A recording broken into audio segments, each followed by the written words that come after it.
Hey, my incredible YouTube audience. Thank you for joining me for another story time. You guys know I love diving into raw, emotional tales that hit you right in the heart, and this one, it's a gut punch. So grab a cozy blanket, maybe some tissues, and let's get into it. The room was dark, save for the faint glow of the street lamp bleeding through the blinds, casting slanted shadows across the bed. I lay there, eyes fixed on the ceiling, my chest tight with a feeling I couldn't name. It wasn't anger. Not yet. It was something heavier, like dread had curled up in my ribs and refused to leave. Beside me, Sarah's breathing was soft, steady, the kind of rhythm that used to lull me to sleep. But tonight, it grated, each exhale a reminder of the distance between us. When her hand grazed my arm, tentative and warm, I flinched. I turned away, curling toward the edge of the bed, the cold sheet a barrier between us. "James," she whispered, her voice fragile, like glass about to crack. "Why won't you look at me?" I didn't answer. I couldn't. The words were stuck somewhere deep, tangled in the mess of thoughts I'd been dodging for weeks. Her touch lingered on my skin, a ghost of the intimacy we used to share, but now it felt like an intrusion. I stared at the wall, tracing the faint outline of a crack in the plaster, wondering how long it had been there, unnoticed. It started small, the way betrayals often do. A glance at her phone when she thought I wasn't looking. The way she'd tilt the screen just out of view, her fingers moving too quickly to be casual. I'd told myself it was nothing. Work stress, maybe, or a friend she didn't want to bother me with. Sarah was private like that, always had been. But then there were the late nights at the office, the vague excuses that didn't quite add up. "Client dinner," she'd say, her smile tight, her eyes anywhere but mine. I'd nod, swallow the unease, and change the subject. Because that's what you do when you love someone. You trust them, even when it stings. Tonight, though, something had shifted. Maybe it was the way she'd come home. Her perfume faintly different, sharper, like it wasn't hers alone. Or the way she'd avoided my gaze at dinner, stirring her soup with a kind of focus that felt like avoidance. I'd sat across from her, the kitchen clock ticking louder than it should, each second stretching the silence until it was unbearable. "James," she said again, her voice sharper now, pulling me back to the bed. "Talk to me, please." I turned my head just enough to see her silhouette, propped up on one elbow, her hair spilling over her shoulder like ink. The streetlight caught the edge of her face, and for a moment, she looked like the woman I'd married. Fierce, beautiful, mine. But the illusion shattered when I remembered the text I'd seen that morning. The one she hadn't deleted fast enough.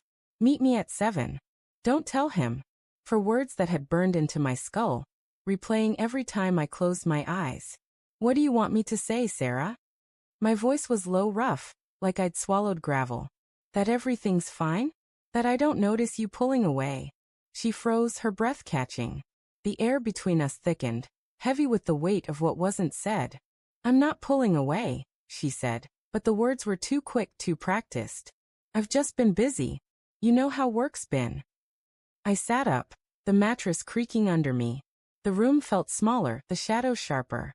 "Busy," I repeated, the word bitter on my tongue. "Is that what you call it?" Sneaking texts, coming home late, smelling like someone else. Her eyes widened, just for a second, before she masked it with a frown. "What are you talking about? You're being paranoid." "Am I?" I turned to face her fully now, my heart pounding so hard I thought it might crack my ribs. "Then show me your phone. Right now." The silence that followed was deafening. Her hand twitched toward the nightstand, where her phone sat like a loaded gun, but she didn't reach for it. Instead, she looked at me, her eyes glistening with something I couldn't read. Guilt, maybe, or fear. "You don't trust me," she said, her voice barely above a whisper. "Should I?" I shot back. The words felt like a betrayal of their own, cutting through the vows we'd made 5 years ago under a summer sky. I wanted her to laugh, to call me ridiculous, to prove me wrong. But she didn't. She just stared, her lips parting as if she might speak, then closing again. The first crack in my heart appeared then, small but deep, like a fracture in ice. I'd loved her fiercely, blindly, the kind of love that makes you stupid. I'd ignored the late-night calls she'd step out to take. The way her laughter had grown quieter, less hers. I told myself it was just a phase, that marriage was work, that we'd find our way back. But now, sitting in the dark, I saw it. The truth I'd been running from. She wasn't just drifting. She was gone. James, she said finally, her voice trembling. I didn't mean for this to happen. The words hit like a punch, stealing my breath. What didn't you mean? I asked, though I already knew. I needed to hear it. To let her say it, to make it real. She looked down, her fingers twisting the edge of the blanket. It was just a moment. A mistake. I didn't think. Ooh. I cut her off, my voice louder than I meant it to be. The question hung between us, sharp and jagged. Who is he, Sarah? Her silence was answer enough. I stood, needing to move, to escape the suffocating weight of her confession. The floor was cold under my feet, the room spinning as I paced to the window. Outside, the street was empty, the world asleep, oblivious to the way mine was unraveling. Say it, I demanded, turning back to her. Say his name. She looked up, tears streaking her face, and when she spoke, her voice was barely audible. It's Mark. From work. Mark. The name was a blade, slicing through the last threads of denial. I saw him in my mind, her co-worker, the one with the easy smile, the one she'd mentioned too casually too often. I'd met him once, at a company party, his handshake too firm, his eyes lingering on her a second too long. I'd brushed it off. I'd trusted her. Why? The question slipped out, raw and broken. Why him? Why not me? She flinched as if I'd struck her. It wasn't about you, she said, her voice cracking. I was lonely, James. You were always working, always gone. I needed someone. I laughed, a harsh, hollow sound. So it's my fault? I worked to build a life for us, Sarah. For you. I know, she sobbed, burying her face in her hands. I'm so sorry. I didn't want to hurt you. But she had. She'd shattered me. And the pieces were too sharp to pick up. I wanted to scream. To break something.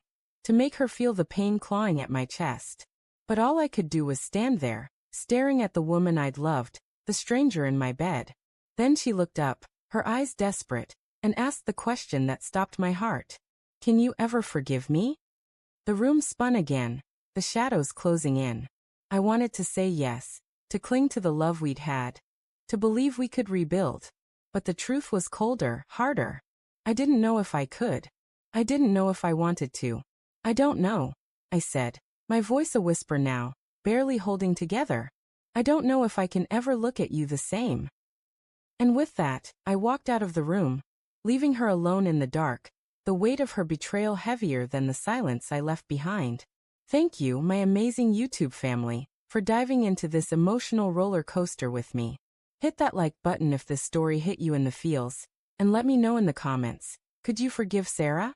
Stay tuned for more stories that'll keep you on the edge of your seat. Love you all.